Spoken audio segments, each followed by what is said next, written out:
Ladies and gentlemen, welcome back to the channel. The clang of metal, the hiss of steam, the endless rhythm of machines.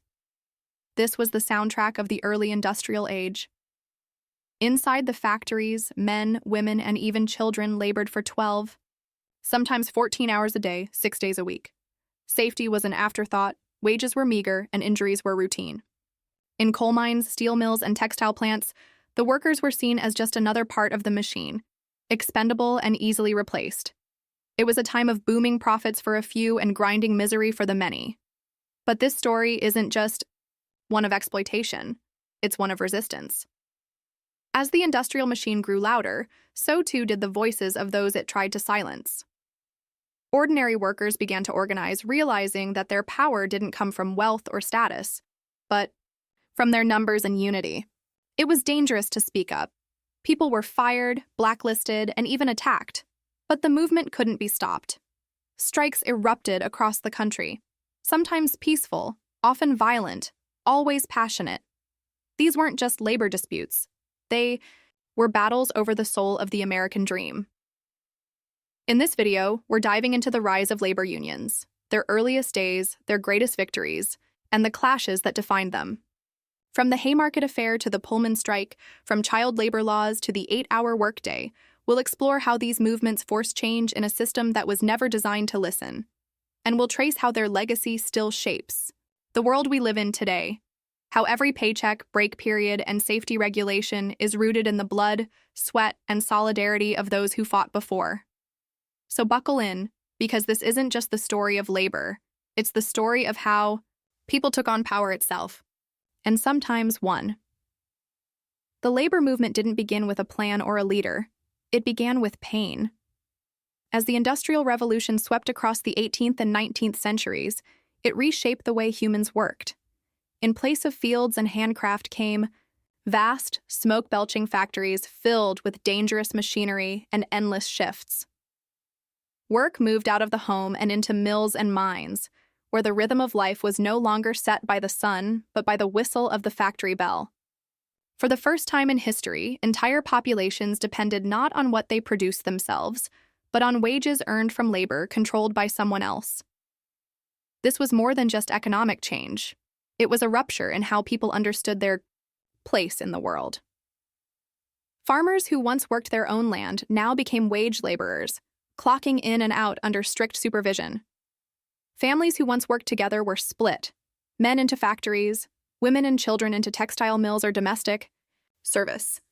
The hours were brutal, often stretching to 12 or 14 a day with no safety standards, no rights, and no recourse.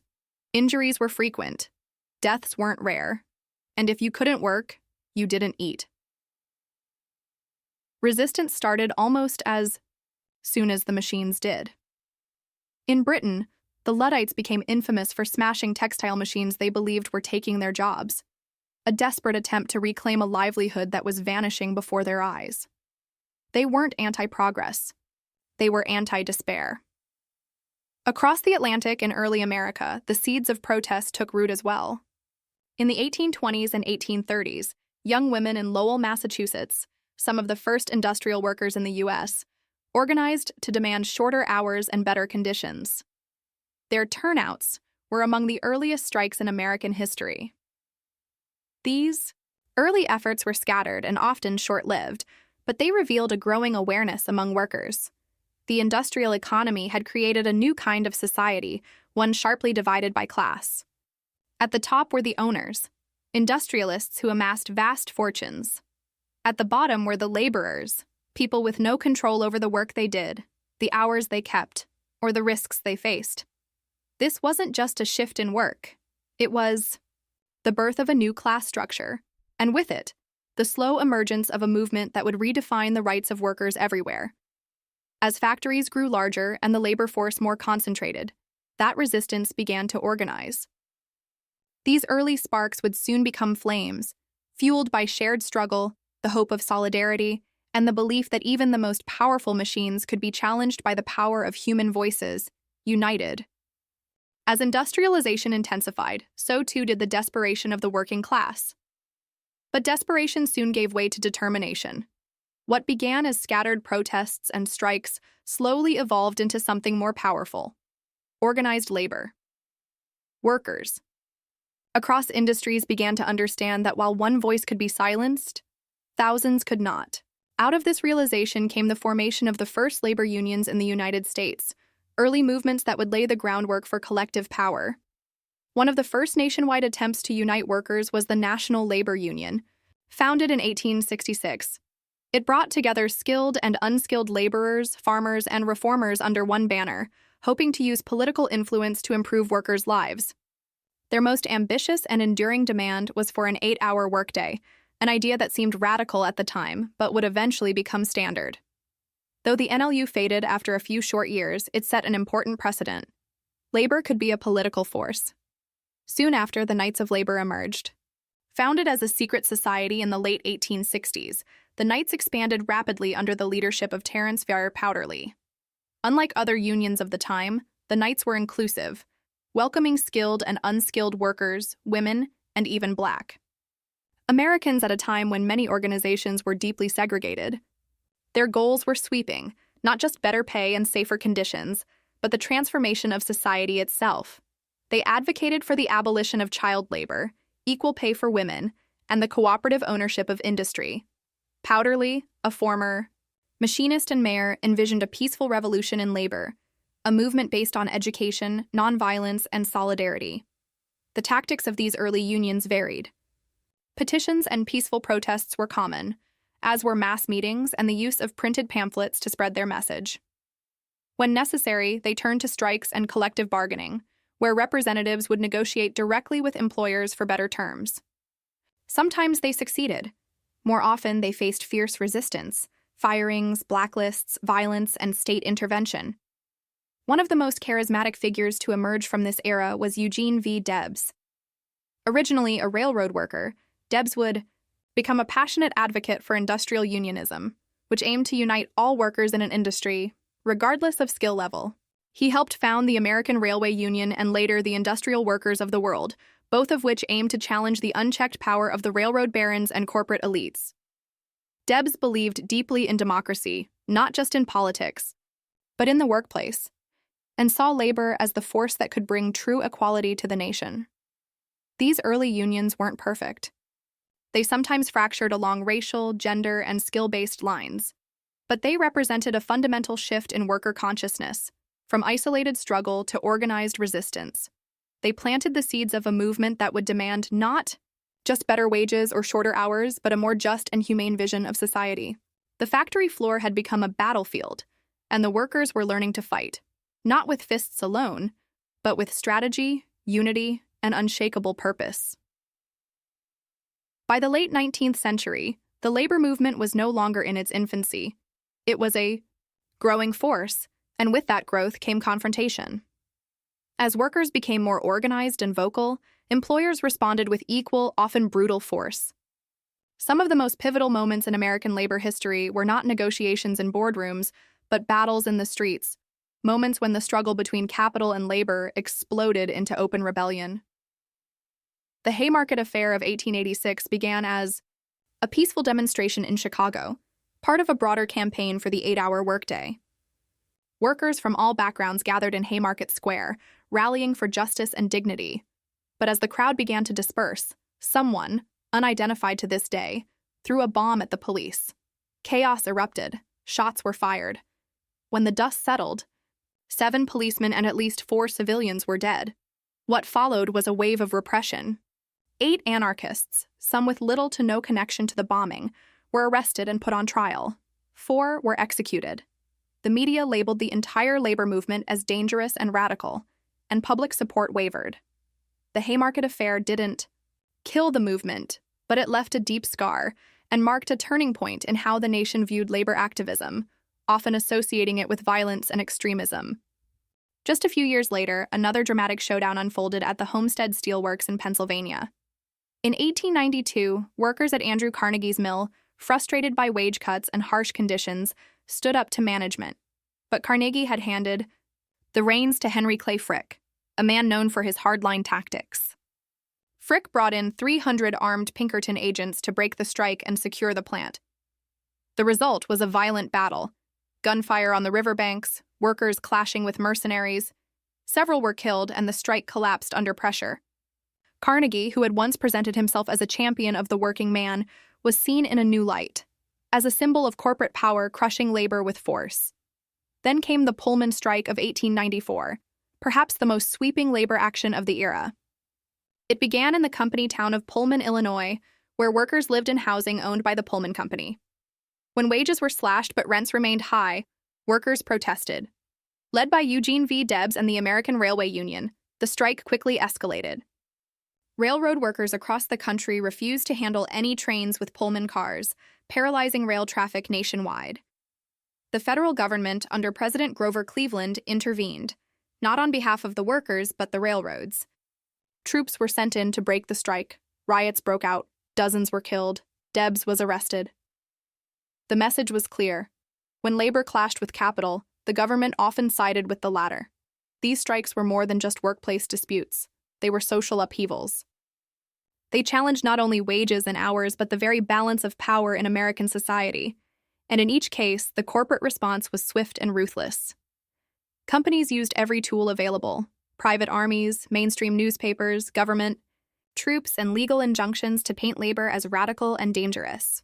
But despite the repression, the strikes lit a fire that wouldn't go out.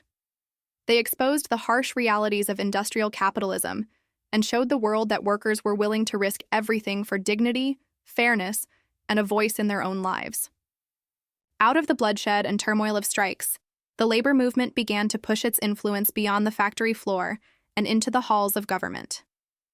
Realizing that collective bargaining alone wasn't enough, workers and their allies turned to politics to institutionalize change.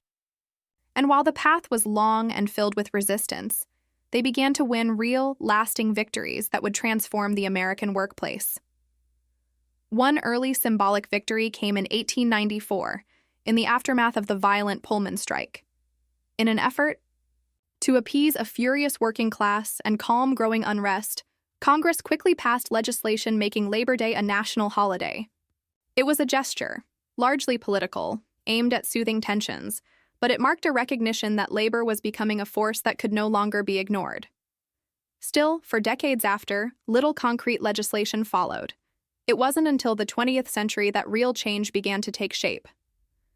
In 1913, the federal government created the Department of Labor, establishing a permanent agency devoted to workers' rights and economic fairness. It was a major step toward acknowledging labor as a key player in American life, not just as a workforce, but as a political constituency. But the real turning point came during the Great Depression, a time when the collapse of the economy exposed the vulnerability of millions of workers. With unemployment soaring and social unrest rising, the federal government under President Franklin D. Roosevelt began to take bold action. The New Deal transformed the labor landscape. In 1935, Congress passed the National Labor Relations Act, also known as the Wagner Act. For the first time, workers were legally guaranteed the right to unionize, to bargain collectively, and to strike without fear of retaliation. It created the National Labor Relations Board to enforce these rights and hold employers accountable. It wasn't just a victory for unions. It was a shift in power dynamics between labor and capital. Shortly after, the Fair Labor Standards Act of 1938 cemented even more protections, establishing the first federal minimum wage, outlawing child labor, and mandating overtime pay for certain jobs. These changes weren't handed down. They were the result of decades of organizing, protesting, striking, and political pressure from below. During this era, organized labor reached new heights of influence. The American Federation of Labor, or AFL, had long represented skilled workers in various trades, focusing on practical gains like higher pay and shorter hours. But by the 1930s, the labor force was changing. Mass production industries like steel and auto demanded new forms of unionism. Enter the Congress of Industrial Organizations, or CIO, which broke away from the AFL to organize industrial workers regardless of skill or trade. Led by bold organizers like John L. Lewis, the CIO brought unionism to the heart of American industry, reaching into auto plants, steel mills, and mines. Their campaigns were massive, and their strikes were strategic. Eventually, in 1955, the AFL and CIO merged, forming a powerful alliance that would dominate American labor politics for decades to come. The legislative gains of this period didn't just protect workers, they legitimized them. The government had once sent troops to break strikes. Now it was writing laws to defend the very rights those strikers had demanded. It was a recognition that labor was not the enemy of progress, but its engine. Through persistence, sacrifice, and political action, the labor movement had changed the rules of the game, giving workers a voice not just in the workplace, but in the shaping of the American future. Following the end of World War II, the American labor movement entered what many consider its golden age. The war effort had brought millions of Americans into the workforce, men and women alike, and after the fighting stopped, the economy didn't collapse as many feared. Instead, it boomed. Industry expanded, consumer demand surged, and for the first time in history, a broad American middle class began to take shape. At the center of it all were the unions. Union membership soared. By the mid-1950s, nearly 35% of the American workforce belonged to a union. Labor wasn't just a movement anymore, it was a mainstream institution. Membership in unions became a family tradition, a badge of pride passed from generation to generation. For many Americans, especially in cities and industrial regions, the union was as central to life as church or school. It meant job security, livable wages, health care, and the promise of retirement with dignity. This period was marked by major victories in key industries. In the auto sector, the United Auto Workers, under leaders like Walter Reuther, secured groundbreaking contracts with companies like General Motors. These agreements included cost of living adjustments, healthcare benefits, and profit-sharing programs that were revolutionary at the time. In steel and mining, powerful unions like the United Steelworkers and the United Mine Workers negotiated better pay and significantly improved safety standards, particularly vital in industries where danger was an everyday reality. The success of these unions didn't just help their own members, it reshaped American life. The labor movement helped establish norms we now take for granted. The 40-hour workweek, paid vacations, weekends off, employer-sponsored health insurance. Unions fought not only for bread and butter issues, but also for dignity and equality in the workplace. In doing so, they elevated millions out of poverty and created the conditions for upward mobility that defined the post-war American dream. Labor leaders during this era became household names. They met with presidents, shaped legislation, and stood at the center of national debates about the economy and society. The AFL and CIO, now united, wielded tremendous political influence, helping elect pro-labor candidates and pushing for laws that protected workers' rights. This era also saw unions making room, albeit slowly, for a more inclusive vision. While racism and segregation still plagued many unions, civil rights activists within the labor movement fought to open membership to Black workers, women, and immigrants. In many ways, the golden age of labor wasn't just about better paychecks, it was about building a fairer, more democratic workplace. But even at its peak, storm clouds gathered on the horizon. The global economy was beginning to shift, automation loomed, and political opposition was growing. For now, though, the labor movement stood tall, organized, influential, and deeply woven into the fabric of American life. It was a moment of power earned through decades of struggle, a testament to what workers could achieve when they stood together. As the golden age of labor rolled into the mid-20th century, cracks began to appear beneath the surface. The momentum of the labor movement, once unstoppable, started to slow, then reverse. A mix of political opposition, economic shifts, and internal struggles set the stage for a long and painful decline. During the Cold War era, union leaders and activists increasingly found themselves under suspicion. In the shadow of McCarthyism, accusations of communist influence were used to discredit and dismantle parts of the labor movement. While some unions had indeed attracted leftist organizers, the broader effect was a nationwide push to silence, dissent, and disempower organized labor. Political leaders, business interests, and the media painted union activism as un-American, dangerous, even subversive. This shift in sentiment found its sharpest edge in the Taft-Hartley Act of 1947. Passed over President Truman's veto, the law significantly rolled back labor's power. It banned secondary boycotts and sympathy strikes, tactics that had once given unions leverage, and allowed states to pass right-to-work laws, which weakened union security by making union membership optional even in unionized workplaces. It also required union leaders to sign anti-communist affidavits, further politicizing labor and alienating key organizers.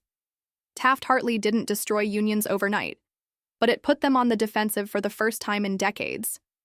Meanwhile, broader economic forces were reshaping the terrain. Automation began to reduce the need for labor in key industries. Machines replaced miners, assembly line workers, and clerks. At the same time, globalization accelerated. Corporations found they could move factories overseas, where labor was cheaper and regulations looser. Whole communities that had relied on unionized jobs, especially in manufacturing hubs like the Rust Belt, were hollowed out. Jobs vanished, and with them, union density plummeted. Internal divisions didn't help. Some unions became bureaucratic, resistant to reform, or disconnected from their increasingly diverse base. Others failed to adapt to changing industries and new forms of work. The labor movement, once dynamic and unified, struggled to find its footing in a rapidly shifting world. The symbolic low point came in 1981 with the PATCO strike. Air traffic controllers, federal employees who demanded better working conditions and shorter hours, walked off the job. But President Ronald Reagan, once a union leader himself, responded with unprecedented force. Declaring the strike illegal, he fired over 11,000 workers and banned them from federal service for life. The move shocked the nation and signaled a new era, one in which the government would no longer side with labor, but with management. It emboldened private employers across the country to break unions and resist organizing efforts. From that moment on, union membership began a steep decline. In the 1950s, over 1 in 3 workers belonged to a union. By the early 21st century, that number had dropped below 1 in 10. Wages stagnated, inequality grew, and the protections that unions had fought so hard to win began to erode. The labor movement didn't die, but it was deeply wounded. The powerful tide that had once lifted millions of workers into prosperity began to recede. What replaced it was a new economic reality marked by uncertainty, insecurity, and inequality. The mid-20th century dream of a stable, union-supported middle class, where a single income could support a family, buy a house, and send kids to college, slowly unraveled. And as the old structures crumbled, a new kind of working life emerged, one far more precarious and fragmented. In the decades following the peak of union power, corporations underwent a fundamental transformation. Instead of seeing workers as partners in growth, many corporate leaders increasingly viewed labor as a cost to be minimized. Mergers, downsizing, and outsourcing became the norm. Companies moved factories abroad, not because business was failing, but because they could boost profits by cutting labor costs. Entire industries were hollowed out in the name of global competition. Jobs that had once offered benefits, pensions, and career security were replaced with temp contracts, part-time gigs, and zero-hour agreements. At the same time, technology changed the nature of work. Automation replaced factory jobs, but it also disrupted white-collar work. Computers, software, and now artificial intelligence began handling tasks once done by humans. This technological shift wasn't inherently bad, but without strong labor protections, it often meant fewer jobs, stagnant wages, and growing pressure on workers to adapt, alone and without support. Then came the rise of the gig economy. Companies like Uber, DoorDash, and Amazon recast employment as independent contracting, stripping workers of basic protections like healthcare, paid leave, and job security. Workers were no longer employees with rights. They were partners, drivers, associates, titles that concealed how vulnerable they really were. With algorithms as bosses and apps as time cards, many found themselves working harder than ever, but unable to make ends meet. Meanwhile, the safety net that unions once helped build, things like public pensions, job training programs, and collective bargaining rights, was steadily dismantled or underfunded. Right-to-work laws spread across the U.S., eroding union strongholds. Labor law reform efforts stalled in Congress. Anti-union campaigns by employers became more aggressive, aided by expensive legal teams and loopholes in federal law. In this environment, organizing a union became not only difficult but risky. Workers could be fired, blacklisted, or simply replaced. And so the hard-won victories of the past, like the 8-hour workday, health benefits, and job security, became less common. They weren't revoked all at once, but chipped away slowly, until millions of workers were left with less protection than their grandparents had. But perhaps the greatest injury wasn't economic. It was psychological. Where once workers had believed in the power of collective action, they now felt isolated. The labor movement had shown that workers could change history by standing together. Now many faced a fragmented workplace, disconnected from co-workers, afraid to speak up, and uncertain if anyone would listen even if they did. The ideals of solidarity, dignity, and empowerment didn't disappear, but they became harder to find in daily life. The fight for fair labor never truly ends, and history shows that every generation must re-win the rights others fought for. As the balance of power shifted away from labor and toward capital, many workers were left asking a haunting question. Was that golden age of labor just a moment in time, or could it come again? And more urgently, what would it take to bring it back? In the 21st century, the labor movement is experiencing a surprising resurgence. While the gig economy and tech industry have created new challenges, like lack of benefits, unstable hours, and low wages, workers are once again pushing back. Companies like Amazon and Starbucks have seen high-profile unionization efforts, often led by young, diverse, and digitally savvy organizers. Teachers across the country have gone on strike, demanding not just better pay, but also respect and resources for students. Social media has become a powerful organizing tool, amplifying voices and building solidarity across industries and borders. At the same time, debates over raising the minimum wage, expanding health care, and ensuring worker protections remain front and center, showing that the fight for fair labor is far from over. The legacy of the labor movement is woven into the very fabric of the modern workplace. The 8-hour day, weekends off, safety standards, paid leave, and the idea that workers deserve a voice. All of these were won through decades of organizing, struggle, and sacrifice. These rights weren't handed down by generous employers or benevolent governments. They were fought for by ordinary people who refused to be silent in the face of injustice. More than laws or contracts, the labor movement gave workers something even more powerful, a sense of solidarity. It proved that when people come together, they can challenge the most powerful corporations, reshape economies, and demand dignity. That legacy lives on today, not only in traditional unions, but in every walkout, every petition, every collective stand made by workers around the world. The road ahead is still difficult. Economic inequality, automation, and anti-union resistance persist. But there's also hope, especially in the energy of younger generations who are rediscovering the power of collective action and refusing to accept the status quo. The fight for workers' rights is far from over. But thanks to those who came before, we stand on stronger ground. Their courage built the foundation. What comes next is up to us. Thanks for watching. If you found this story of the labor movement powerful or thought-provoking, don't forget to like the video, leave a comment, and subscribe to the channel for more deep dives into history that still shapes our world today. We'd love to hear your thoughts. Do you think labor unions are still necessary today? Are they outdated or more important than ever? Drop your opinion in the comments below and join the conversation. And don't miss our next episode, where we'll uncover a darker chapter in labor history. The fight to end child labor, how children once toiled in factories and mines, and the relentless efforts that finally brought it to an end. See you next time.